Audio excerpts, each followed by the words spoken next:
you are in a very difficult and uncomfortable position, because I think leadership is more difficult now than it has ever been, because you're dealing with human anxiety, you're dealing with human uncertainty, you're dealing with human ambition and human egos, and again, especially young people who think they know what they want and don't, who have certainty and are very outspoken and do not mind going around their boss's boss to come to you. They have no fear of doing that. They also have no fear of quitting. And so we've seen this pattern where, remember, as a young generation, they're actually less equipped to deal with stress than previous generations.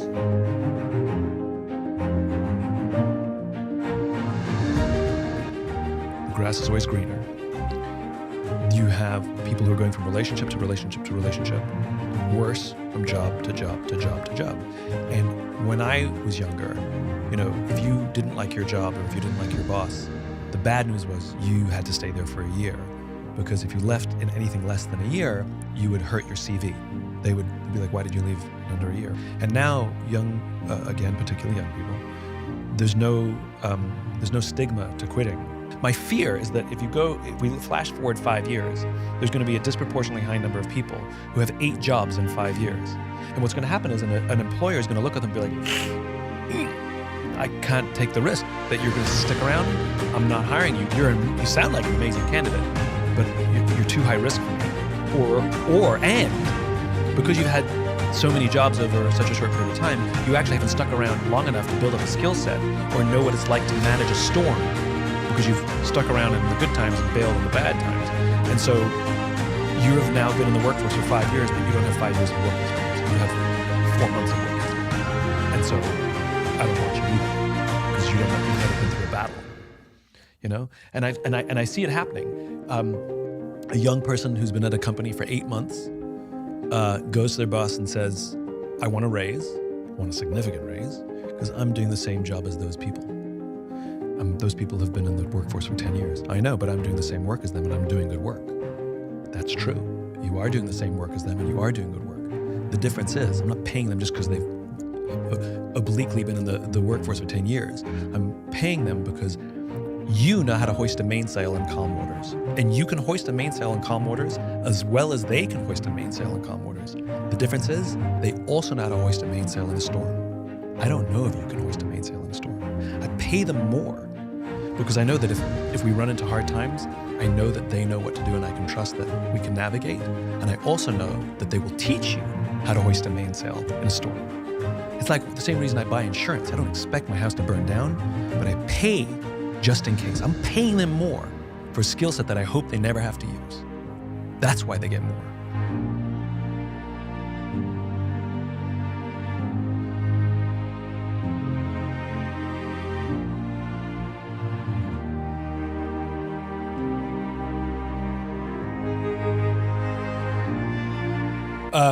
So let's examine both sides, right?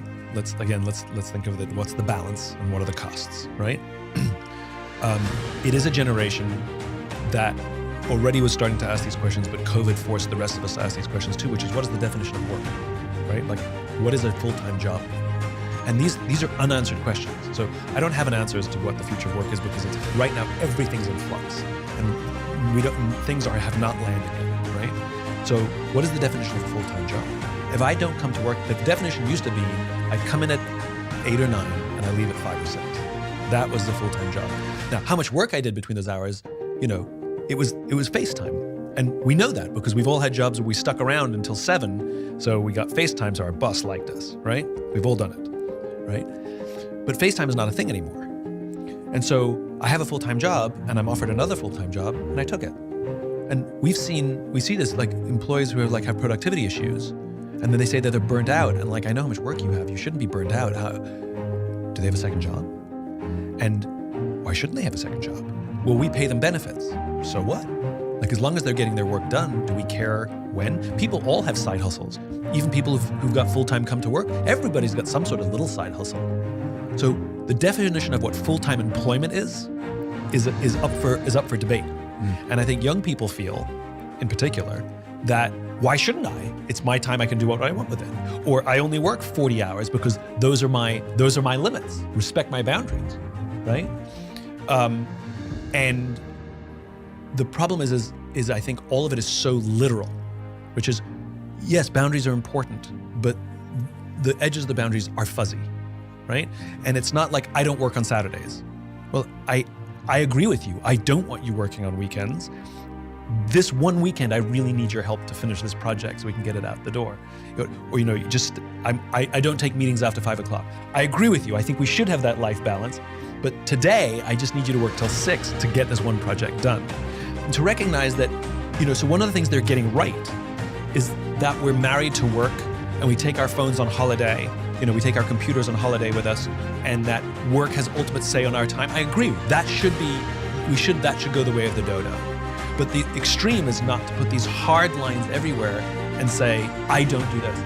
As an aside, the irony is, they demand that we respect their boundaries, and that they seem to step on every other boundary about bringing, emotional professionalism at work and dumping all of my problems onto my colleagues, which is emotionally unprofessional. It's like, that's a boundary you can't cross. But there is good evidence to your assertion that this young generation seems less capable to deal with stress than previous generations. That is true. They are good at curating, they've grown up in an Instagram, Facebook, TikTok world where I'm really good at showing you the life I want you to think that I lead. And so they're really good at presenting a confidence that they don't have.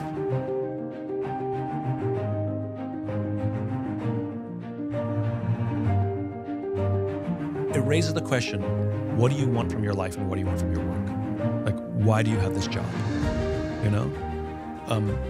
If it's just to pay the bills, I hope I know that is the case for a lot of people, that I have to have a job to pay the bills, and I hope that employers are good enough that even survival jobs are a nice place to work, Trader Joe's, great company where people who have survival jobs, still a nice place to work, But I think the question is what is the life that you're trying to build?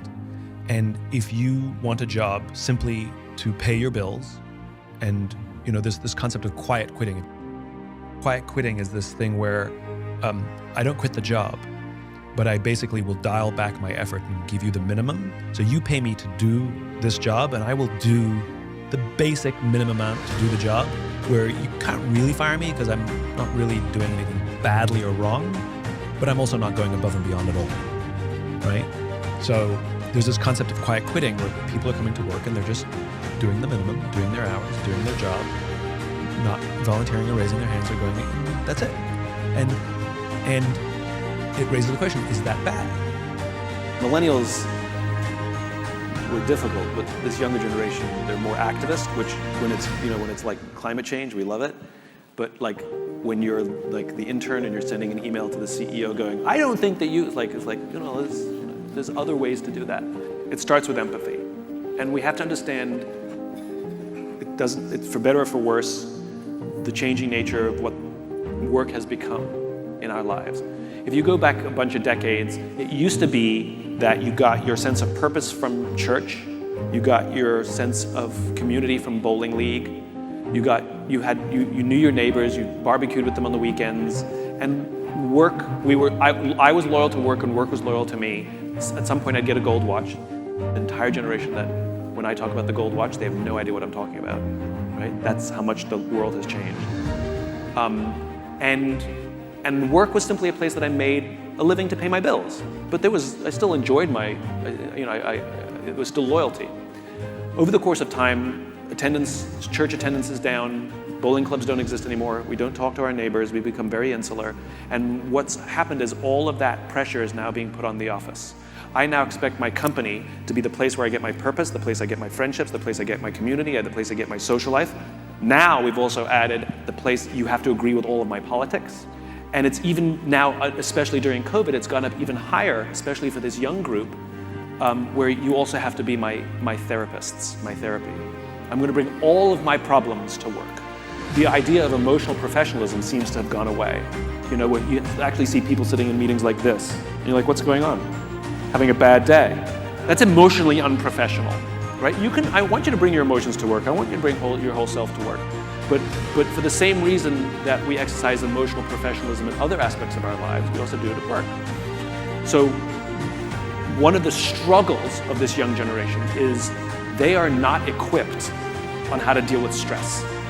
They're just less equipped than previous generations for various reasons, including social media, internet, and all the, and parenting and all the rest of it. There's many reasons for it, but they're really not good at dealing with stress. They're really bad at dealing with confrontation. They're so confrontation avoidant that they would rather ghost someone than break up with them after dating them for 6 months, right? That they would rather quit their job than ask their boss for a raise.